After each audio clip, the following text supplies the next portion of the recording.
Assalamualaikum warahmatullahi wabarakatuh. Gimana kabarnya anak-anak semua? Semoga kita semua sehat, Bapak sehat, anak-anak sehat, dan orang tua kita juga sehat semua. Amin ya rabbal alamin.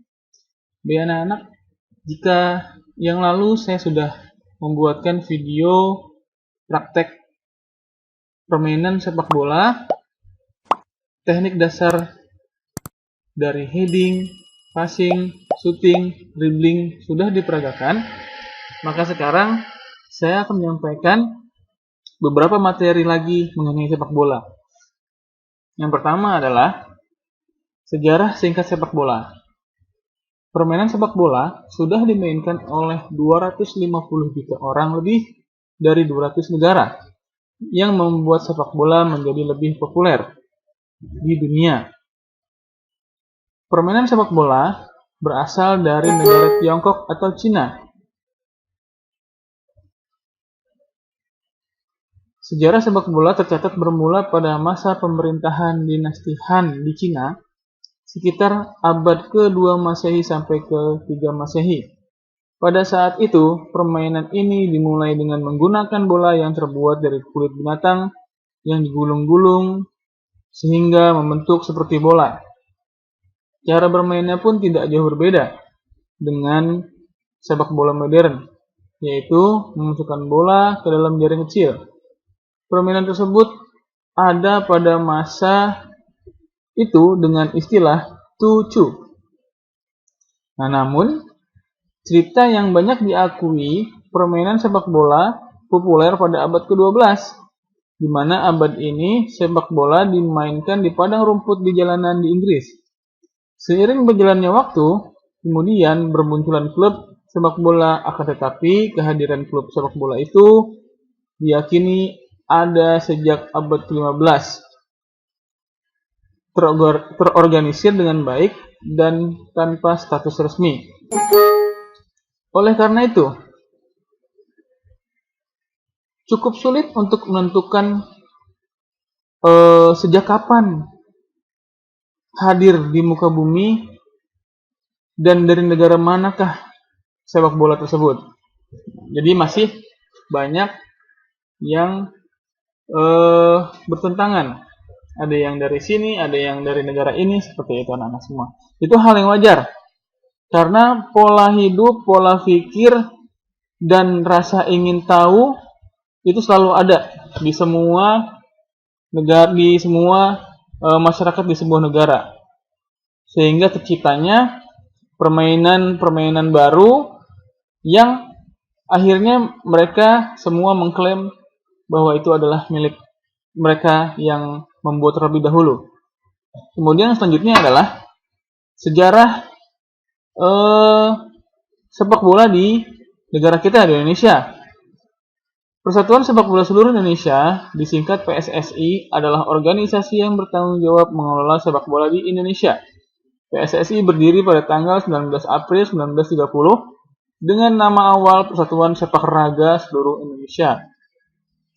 Ketua umum pertamanya adalah Insinyur Suratin Sosrosugondo. Sebelum berdiri PSSI, saat itu didirikan namanya Netherlands Indies Football Bond atau NIVB, yang merupakan organisasi sepak bola dari zaman penjajahan Belanda. Hingga pada tahun 1927, NIVB berganti menjadi nama Netherlands Indies Football Union. Seperti itu anak-anak. Jadi, sebelum berdirinya PSSI, Belanda pada saat menjajah Indonesia sudah membuat persatuan sepak bola yang disebut NIVB atau dirubah lagi menjadi NIVU. Nah, PSSI sendiri buatan Insinyur Suratin,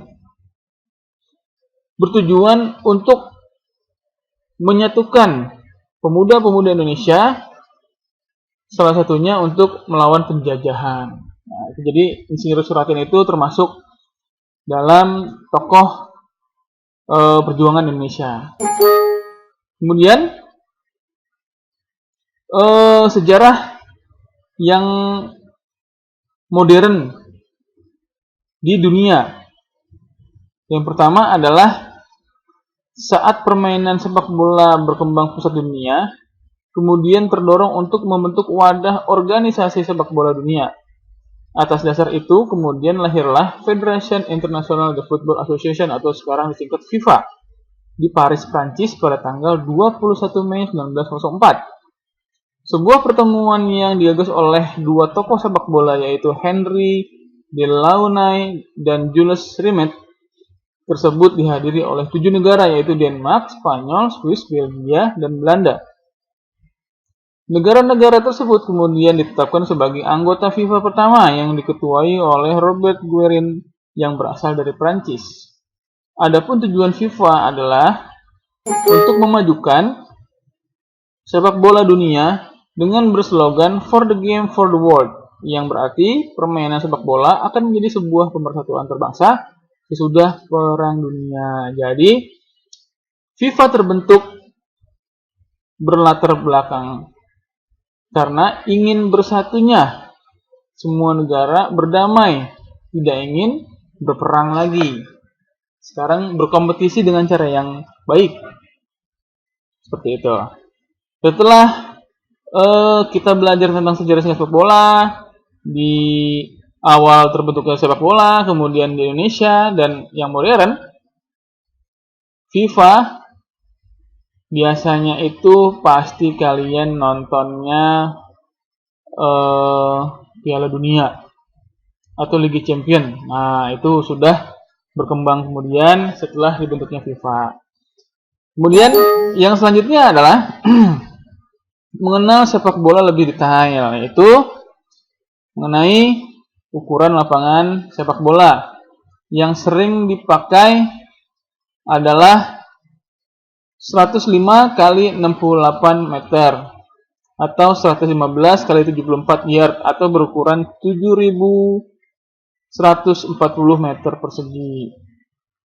Lebar ukuran kotak penalti yaitu 16,5 meter, panjang gawang yaitu 7,32 meter, tinggi gawang yaitu 2,44 meter, dan jarak titik penalti dengan gawang adalah 11 meter.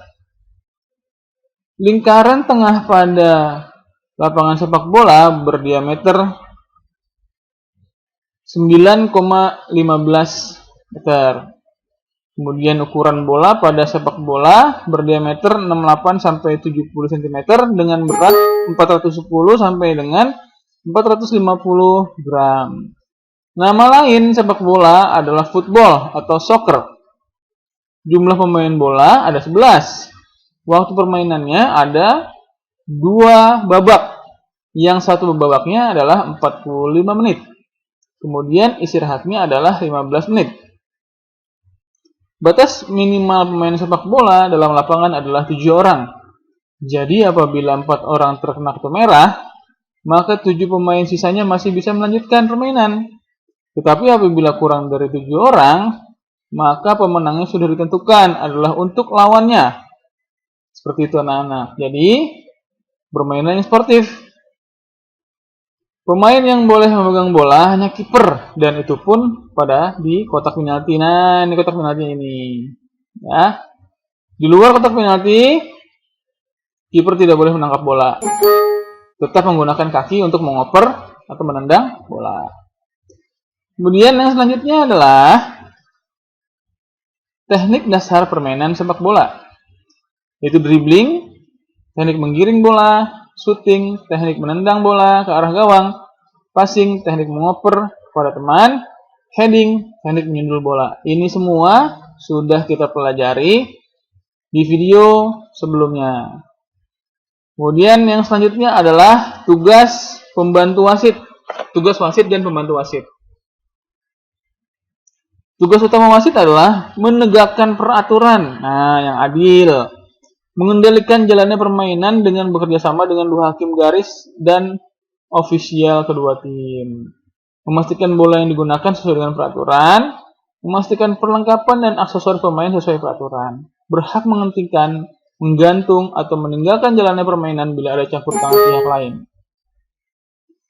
Menjaga waktu dan catatan pertandingan, menindak dengan disiplin pemain yang bersalah. Jadi tugas wasit itu seperti mengadil lapangan, harus adil. Kemudian tugas pembantu wasit yaitu linesman.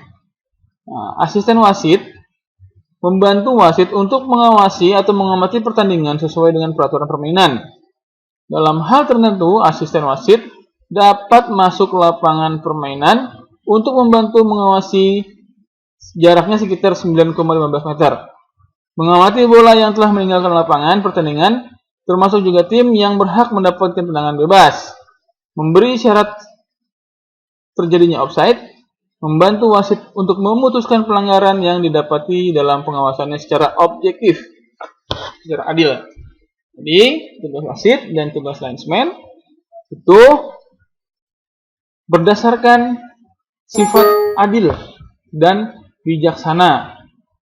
Seperti itu anak-anak semua. Sampai di sini semoga bisa dipahami apa-apa yang sudah Bapak sampaikan mengenai materi teknik dasar permainan sepak bola. Cukup sekian dari saya. Terima kasih. Assalamualaikum warahmatullahi wabarakatuh.